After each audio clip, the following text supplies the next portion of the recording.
자, 뭐가 있냐면요.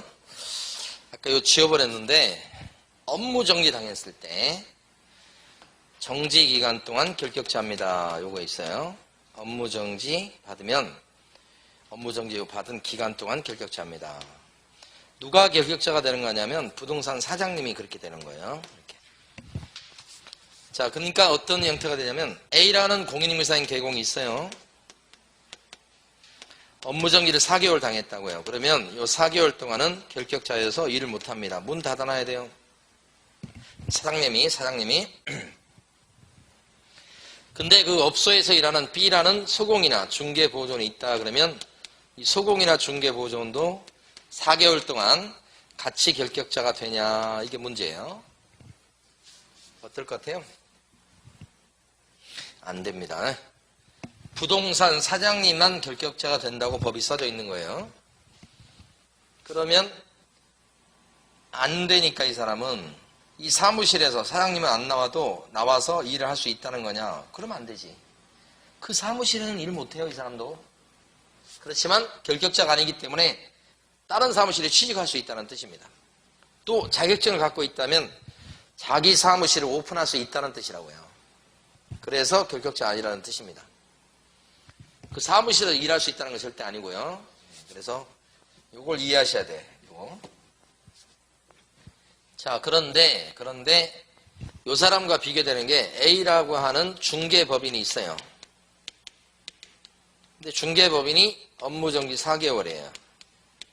4개월 동안 결격자가 돼요. 이렇게. 똑같죠. 이 법인이 개업공인중개사예요.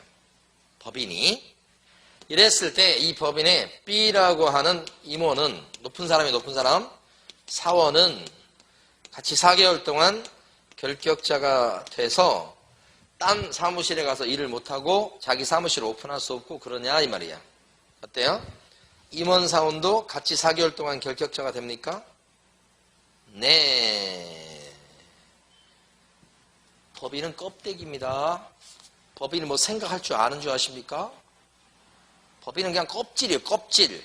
실질적으로 알맹이가 요 사람들이에요. 이렇게 만든 장본인이 누구야?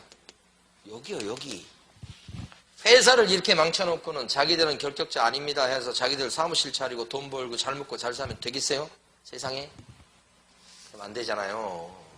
그래서 우리 법은 중개법인일 때는 특별히 여기가 결격자가 되면 정지 때문에 임원, 사원, 높은 사람도 같이 결격자가 된다고 정해놨어요. 대신에 이 임원 사원이 자꾸 바뀔 수 있거든요. 그러니까 어떤 거냐면 업무정지 처분을 당했을 당시하고 사유가 생겼을 당시하고 임원이 틀릴 수 있다. 바뀌었을 수 있다. 이런 뜻이에요. 그래서 사유 발생 당시다 그랬는데 사유가 발생했을 당시는 가만히 보니까 B하고 C하고 D가 임원이었어요. 처분을 당했을 당시는, 영업정지 당했을 당시는 B하고 C하고 D가 어디로 가고 갑이 일하고 있어요. 임원이야, 전부 다. 그러면 영업정지 당한 이 상태에서 중개법인도 4개월 동안 결격자지만 이 4개월 동안 임원 사원도 결격자예요. 그게 이거라고. 그런데 처분 당시에 임원이 그렇게 되는 거냐, 사유 발생 당시에 임원이 같이 결격자가 되냐 이 말이에요. 어떤 거겠어요? 처분 당시 그러면 갑이 억울할 거 아닙니까? 갑은 잘못했을 때는 없었는데. 그래서 우리 법은 사유 발생 당시에 임원이었던 사람, 이 사람들이 같이 결격자가 된다고 보는 거예요. 잘못했을 당시요. 네?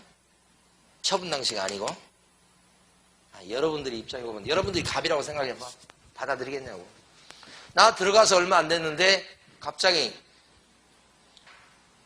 영업정지 당했다고 당신도 결격자야, 일을 못해 4개월 동안. 그러면 여러분들이 네 알겠습니다 그러겠어요?